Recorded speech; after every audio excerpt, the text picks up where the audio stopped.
السلام عليكم ورحمة الله وبركاته. ازيكم يا جماعة؟ اخباركم ايه؟ يا رب تكونوا تمام. معاكم مهندس احمد صديق. اهلا بيكم في الحلقة التانية من سلسلة سوق على مهلك، السلسلة اللي ان شاء الله هنحاول ان احنا نفكك فيها البورصة كده واحدة واحدة وبالراحة وعلى مهلنا خالص من غير ما نضيع وقت. النهاردة ان شاء الله هندخل في الموضوع على طول ونحاول نعرف ازاي نقرا التشارت، وخصوصا ازاي نفهم الشموع اليابانية لانها بتعتبر هي لغة السوق الحقيقية. اول حاجة محتاجين ان احنا نفهمها ان التشارت ببساطة عبارة عن رسم بيوريك حركة السعر على مدار الوقت. يعني لما تبص عليه تقدر تقول اذا كان السهم ده طالع ولا السهم نازل ولا في فرص ولا مفهوش فرص. طيب الشارت ده اقدر اعرضه بايه؟ من احدى الطرق اللي اقدر اعرض بيها التشارت حاجة اسمها الشموع اليابانية، تمام؟ اللي هي الكاندلز. في كذا طريقة نقدر نعرض بيها الشموع. دلوقتي انا فاتح موقع تريدنج فيو، في كذا طريقة اقدر اشوف بيها حركة الاسعار على فترة زمنية معينة، تمام؟ بس احنا دلوقتي هنتكلم على اشهرهم اللي هي الشموع اليابانية. طيب الشمعة الواحدة بتمثل لي حركة سعر خلال فترة معينة، ممكن تبقى يوم، ساعة، دقيقة، سنة، شهر، اسبوع، على حسب ما انا فاتح التشارت بتاعي على اي تايم فريم، تمام؟ بمعنى انا عندي هنا في المنطقة دي اقدر احدد التايم فريم بتاعي اللي انا شغال بيه. الدي ده لو انا عايز اشوف كل شمعة عبارة عن يوم، الدبليو لو عايز اشوف كل شمعة تبقى عبارة عن اسبوع، ام اللي هو الشهري، 3 ام يعني كل شمعة بتمثل 3 شهور تداول، 6 ام يعني 6 شهور من حياة السهم، 12 ام يعني سنة كاملة.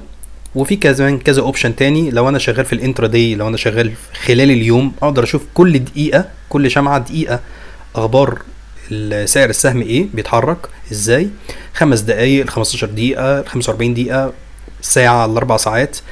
وعشان تبقى برضو عارف التريكس اللي بتبقى موجودة بالنسبة للسوق المصري لو انت بتتداول عليه، فحتى لو انت مشترك في باقة ساندر اكسبريس والباقة التانية اللي سبارك تقريبا كان اسمها، بيجيب لك الداتا لايف وكل حاجه، بس لما بتيجي تشوف هنا الداتا على تريدنج فيو للاسف بتكون متاخره حوالي ربع ساعه، تمام؟ الداتا عندك في ساندر هتكون لايف وكل حاجه، ولكن عشان تدخل على التشارت هناك في ساندر مثلا وتبدا انك تحلل الداتا بتبقى ميته خالص، يعني لازم كل شويه تعمل ريفريش. فيعني ساندر مش الطف حاجه، ولكن يعني من ضمن الابلكيشنز الموجوده في السوق، تمام؟ احنا هنا مش بنرشح حاجة على حساب حاجة، بس بقول لك الدنيا فيها ايه. يعني تريدنج فيو لو انت هتدخل على الاسهم في البورصة المصرية، تمام؟ فانت تكون عارف ان الداتا لو انت شغال انترا داي هيكون متأخر الداتا بتاعتك ربع ساعة، تمام؟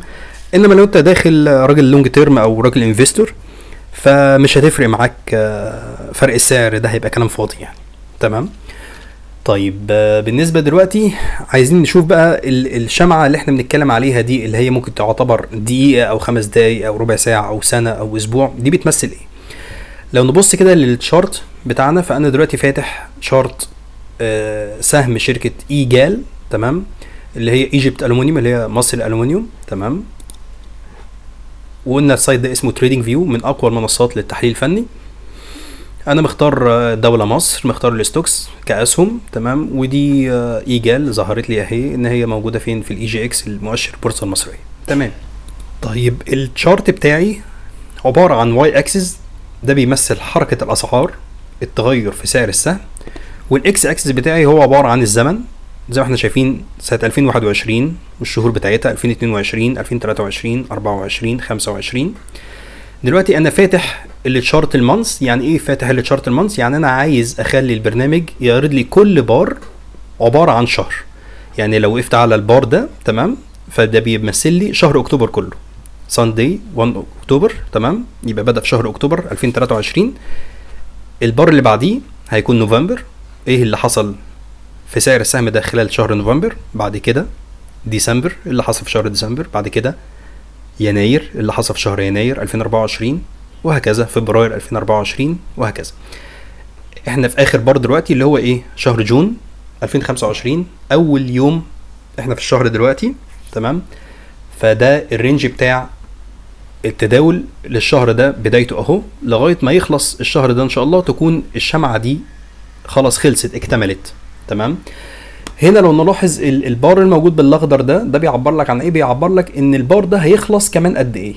تمام. فانا دلوقتي شغال بالبار الشهري، فبيقول لي ان كمان 28 يوم 28 دايز البار ده هيكون خلص خلاص، ويبدا بار جديد اللي هو الشهر الجديد اللي هو بتاع شهر جولاي. اوكي تمام. كل المعلومات دي تكاد تكون بسيطه جدا وسهله جدا، واغلب من 95% من الناس يكونوا عارفينها، مفيش مشكله خالص. احنا بنكون بنخاطب ال5% اللي مش عارفينها. تمام. احنا بنحاول ان احنا نستارت من السكراتش، تمام، من الزيرو خالص، ونبدا نبني طوبه طوبه ازاي نقدر نفهم التشارت ونحلله بشكل مظبوط. تمام.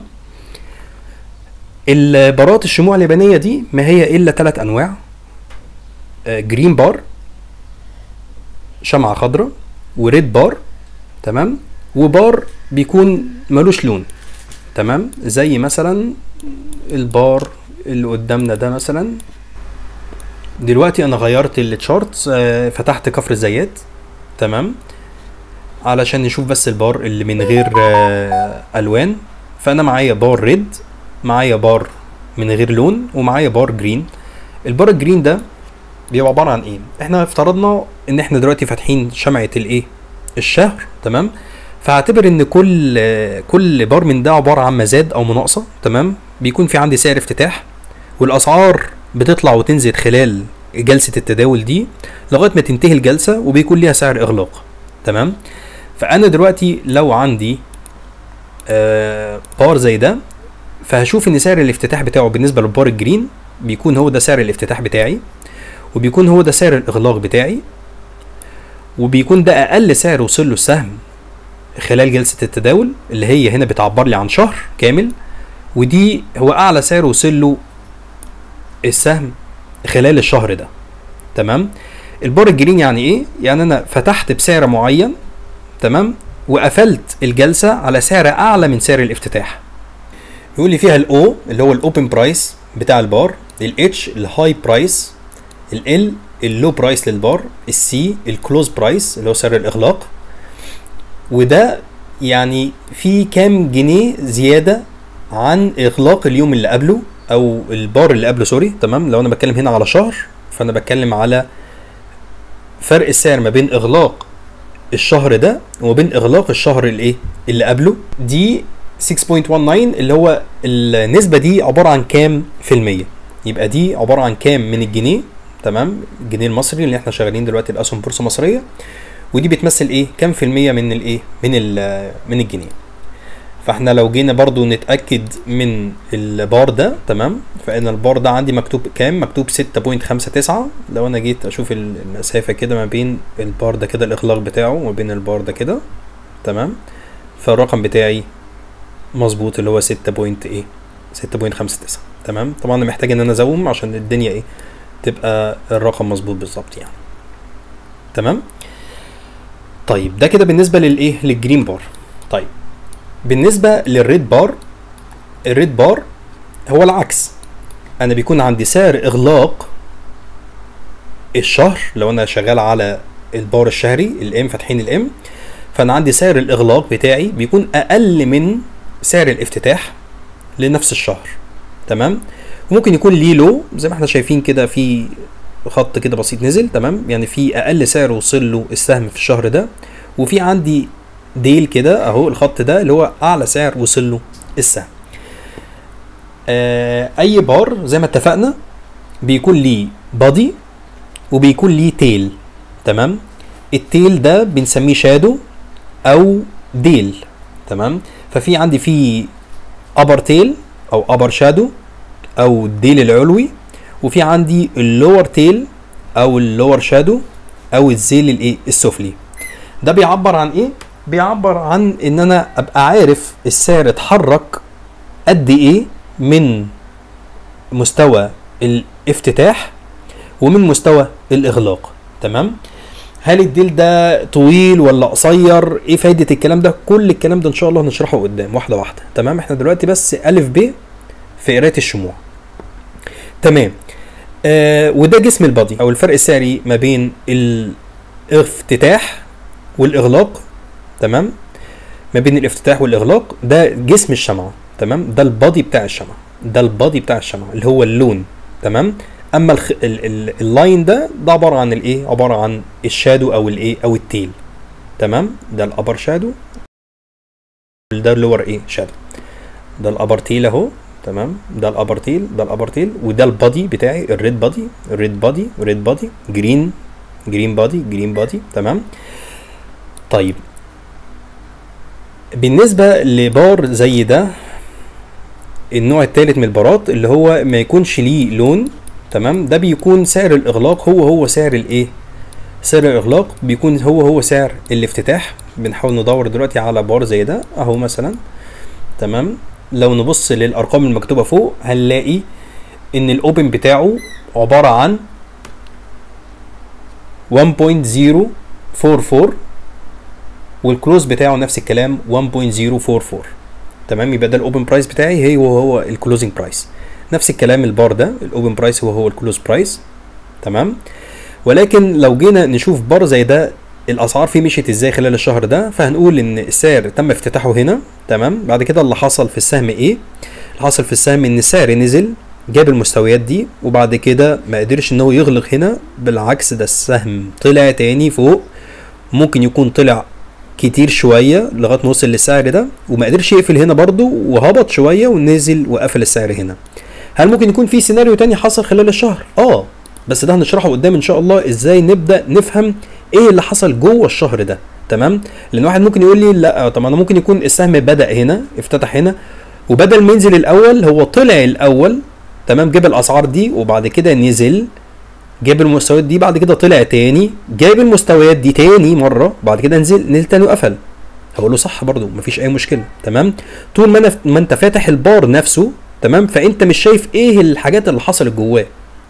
انت فاهم قصدي؟ انت كل اللي انت تقدر تستنبطه او تعرفه معلومه مؤكده، سعر الافتتاح بتاع البار، سعر الاغلاق بتاعه، اعلى سعر وصل له، اقل سعر وصل له. عشان اعرف الديتيلز بتاعت اللي حصلت جوه الشهر ده هبدا ادخل على اللور تايم فريم.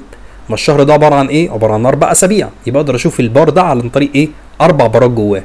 او اقدر افتح الدي، اقدر اشوف 22 بار، 22 يوم تداول اللي بيمثلوا لي شهر التداول اللي حصل خلال البار ده. فكل بار ليه قصه وليه الحكايه بتاعته وليه الحوارات بتاعته. اوكي تمام كده. يبقى بكل بساطه نقدر نلخص اللي شرحناه، ان اي بار عندي بكون انا مختار التايم فريم بتاعي اللي انا عايز اشوف عليه البار. فخلينا ناخد مثلا مثال تاني، ان احنا نشوف سهم تاني، ولنفترض مثلا سهم زي شركة موبكو. تمام. لو انا حابب اشوف كل بار كاسبوع. تمام. يبقى انا كل بار عندي دلوقتي هو عبارة عن اسبوع تداول من 2 فبراير لغاية 9 فبراير. يبقى البار ده بيمثل لي حركة سعر من 2 فبراير لغاية 9 فبراير. البار ده بيمثل لي حركة سعر من 9 فبراير لغاية 16 فبراير. هنا بيمثل لي حركة السعر من 16 فبراير لغاية 23 فبراير. تمام. يبقى كده الاربع بارات دول بيمثلوا لي مين؟ بيمثلوا لي شهر فبراير كله لسنة 2025. ادمج الاربع بارات دول مع بعضهم يبقى ان يديني بار واحد. لو رحت دلوقتي وقفت على شرط المانس، تمام، يجيب لي عباره عن ايه؟ شمعه واحده للشهر بتاع فبراير ده ان شاء الله نبقى نشرحه في الحلقه اللي جايه. تمام. لخصنا شكل البار بيكون عامل ازاي. قلنا في الشمعه الجرين ده بيكون بار صعودي. ليه؟ لان سعر الاغلاق بتاعي بيكون اكبر من سعر الافتتاح، وادي بيكون في عندي هاي بتاع البار وفي عندي اللو بتاع البار. تمام. بار اخضر زي ده انا واضح عندي ان اللو بتاعه هو الاوبن برايس. تمام. والكلوز برايس اهو، وده الهاي برايس اللي وصل له البار. تمام. فلا هنا ما فيش عندي ديل سفلي، يعني سعر الافتتاح بتاعه واللو الاتنين نفس الايه، نفس الفاليو. هنا بار زي ده نفس الكلام، بار زي ده هنا نفس الكلام. تمام. ممكن يكون عندي في بار تاني ملوش ديل علوي. تمام. ممكن ندور على حاجة ما يكونش ليها ديل علوي. تمام. فاللي ملوش ديل علوي ده ممكن يكون ليه ديل صغير خالص. تمام. اللي ملوش ديل علوي بيكون سعر الاغلاق بتاعه هو الهاي بتاع البار، وده الاوبن برايس، وده اللي وصل له البار. طيب بالنسبة للريد بار، الريد بار هنا مثلا فهو ده سعر الافتتاح بتاع الجلسة او بتاعت الاسبوع ده. لو انا فاتح الاسبوع بتاع 11 فبراير 2024 زي ما هو مكتوب تحت، وادي الكلوز برايس بتاعته. ده اقل سعر وصل له السهم، اقل سعر وصل له السهم في الاسبوع ده، وده اعلى سعر وصل له السهم في الاسبوع ده. تمام. اجي البار زي ده هلاقي ان الهاي بتاعه هو الاوبن برايس. تمام. واقدر اتاكد من كل ده من الداتا المكتوبه فوق عندي زي ما اتفقنا، كل الارقام دي موجوده فوق. تمام. ادي الهاي بتاعه هو الاوبن، وادي الكلوز بتاعه، بس السعر كمان نزل للمستويات السعريه دي ولكن ما اغلقش عندها واغلق في المنطقه دي. تمام. ممكن يكون في بار برضو مالوش ديل سفلي، فده بيكون الديل السفلي اللي هو اللو بتاعك عباره عن الايه، عباره عن الكلوز برايس، عشان ده الكلوز بتاعي وده الاوبن. وعادي عندي الايه اعلى سعر وصل له سهم في الايه في الديل الصغير اللي احنا شايفينه ده. تالت نوع من البارات اللي هو البار اللي سعر الافتتاح بتاعه هو سعر الاغلاق. لو شفنا فوق القرايه الاوبن بكام؟ ب 35.140، والكلوز نفس الكلام 35.140. تمام. وده كان اعلى سعر وصل له السهم هنا، ده الهاي بتاعه. تمام. على 35.306، واللو بتاع البار اللي هو 33.073. كل ارقام بنقدر نجيبها من فوق زي ما اتفقنا ان البار عباره عن بادي وتيل. البادي اللي هو جسم البار نفسه. تمام. وده قلنا ان هو بيمثل ايه؟ بيمثل الفرق ما بين سعر الافتتاح والايه والاغلاق. تمام. بالنسبه للجرين بار اهو، وبالنسبه للريد بار ده البادي بتاعه. تمام. في الجرين بار هنا بار زي ده البادي بتاعه قوي قوي، كبير قوي. تمام. ده بيمثل ايه؟ ده بيمثل ان كان في باينج بريشر عالي قوي، كان في ضغط من المشترين عالي جدا في الايه في الاسبوع ده. زي بار زي ده في ضغط شرائي قوي جدا دفع الاسعار. المشترين شايفين ان السهم دلوقتي مثلا سعره مناسب جدا للشراء، فكتير جدا دخلوا يشتروا فرفعوا سعر السهم، فبدا ان هو يتحرك من مستويات 14 مثلا بوينت 6 وصلوا لمستويات ايه 20.6، يعني 4 جنيه زياده في الايه في سعر السهم خلال اسبوع واحد. تمام. طيب هل ده معناه ان انا بعد البار ده هلاقي ان السهم ممكن يطير فوق، ولا ممكن يكمل في نطاق عرضي، ولا ممكن ان هو يعكس عليها؟ كل الكلام ده هنشرحه قدام، مش عايزين نستعجل. تمام. ولكن شوف الاسبوع اللي بعديها على طول ايه اللي حصل. البادي بتاع البار صغير خالص، بعد كده جالي ريد بار البادي بتاعه صغير، بعد كده جالي دوجي. سعر الافتتاح لما يكون نفس سعر الاغلاق اللي هي الشمعه اللي ملهاش لون دي بنسميها دوجي بار. تمام. وزي ما احنا شايفين هنا برضو البادي يكاد يكون زيرو في الدوجي بار. هنا برضو شبه الدوجي اهي، بس ما اسمهاش دوجي. مش عايزين دلوقتي نعرف الاسماء ولا اشغل دماغك باسماء الكاندل ستيك والكلام ده كله، ما تشغلش بالك بالليله دي كلها. هنا برضو نفس الكلام دوجي بار. انا قصدي ايه؟ انا قصدي دلوقتي ان انا مش شايف بادي صغير خالص. حتى الريد بادي صغير، بادي صغير، بعد كده مفيش بادي صغير، بعد كده حصل لي انفجار وجالي بادي جرين بار كبير، بعد كده بادي برضو جرين بار محترم، بعد كده ريد بار، بعد كده جرين بار، بعد كده جرين بار قوي جدا. هل السهم طار بعديها؟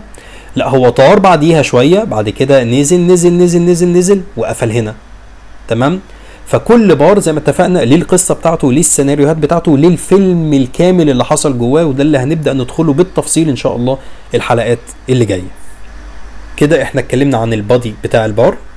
يبقى لنا الجزء الثاني من البار اللي هو التيل بتاع البار. ففي عندي ديل سفلي وديل علوي، الابر تيل واللور تيل، وقلنا دول بيمثلوا اعلى واقل سعر خلال الفتره الزمنيه اللي انا محددها، اللي هي خلال اسبوع في الشارت اللي قدامنا دلوقتي. تمام. ودي بيعبر عن رفض السهم المستويات السعريه دي. يعني انا لما اكون فتحت الاسبوع بالسعر ده وايه اللي حصل فيه؟ السهم نزل، ليه ما قفلش هنا؟ لان المشترين رفضوا ان السهم يقفل في المنطقه دي، ودفعوا الاسعار لاعلى، ففضلت ماشيه لاعلى لغايه ما جابت الافتتاح من جديد، وبعد كده رفعوا السعر اكتر لغايه ما جاب المستوى ده، بعد كده رفعوا السعر اكتر لغايه ما جابت الهاي بتاعه الاسبوع، وبعد كده البياعين لقوا لا والله ان السعر ده غالي، فخلينا ان احنا نهبط السهم، او ان المشترين اللي اشتروا شافوا ان السهم ده كده ارتفع بدرجه كبيره فعايزين يجنوا ارباح فباعوا، فالسهم سعره ينزل ويغلق في المنطقه دي. تمام. فدلوقتي في عندي رفض للمستويات السعريه العلويه فعشان كده جاب لي الابر تيل، وفي رفض للمستويات السفليه فعشان كده جاب لي اللور تيل. ان شاء الله الديتيلز كلها واحده واحده في الفيديوهات اللي جايه. طيب اخر معلومه احب ان انا اضيفها، لو انا لقيت كذا بار ورا بعضه جرين، ده بيدل على ايه؟ هل ده بيمثل ان انا في عندي اب ترند يعني سوق صاعد؟ ولو عندي بارات حمراء ورا بعض هل كده معناها ان انا في داون ترند سوق هابط؟ خلينا نقول ان بارات خضراء ورا بعض ده اكيد في قوه شرائيه جامده جدا دخلت على السهم، ولكن هل ده معناه ان السهم هيكمل طلوع؟ لا، مش لازم خالص. ولما الاقي في بارات حمراء ورا بعض ده اكيد في قوه بيعيه جت جدا على السهم، بس مش معناه ان السهم هيكمل نزول. يعني في النهايه افتكر دلوقتي ان التشارت مش بيتكلم لا بالعربي ولا بالانجليزي، بيتكلم بلغه الشموع. ولو فهمنا لغه الشموع اللي احنا شرحناها ببساطه هتقدر تفهم النوايا بتاعت السوق وتبدا تاخد قرارات مبنيه على فهم حقيقي مش مجرد تخمين. ان شاء الله في الحلقه الجايه هنبدا ان احنا ندخل جوه البار ده ونبدا نشوف ايه اللي حصل جواه، ونبدا ندمج كذا تايم فريم مع بعضيه علشان نشوف الصوره الكامله بشكل اعمق ونقدر ناخد قراراتنا بشكل ادق باذن الله. في النهايه اعذروني بقى يا شباب لو بقول الجمله المشهوره في فيديوهات اليوتيوب، انك لو استفدت من الحلقه دي ما تنساش تعمل لايك، تشترك في القناه، تفعل الجرس عشان يوصلك كل جديد ان شاء الله. وما ننساش سوق على مهلك بس سوق بعقلك، ده شعار سلسلتنا والقناه اللي احنا شغالين عليها. واشوفكم على خير الحلقه الجايه ان شاء الله. مع السلامه.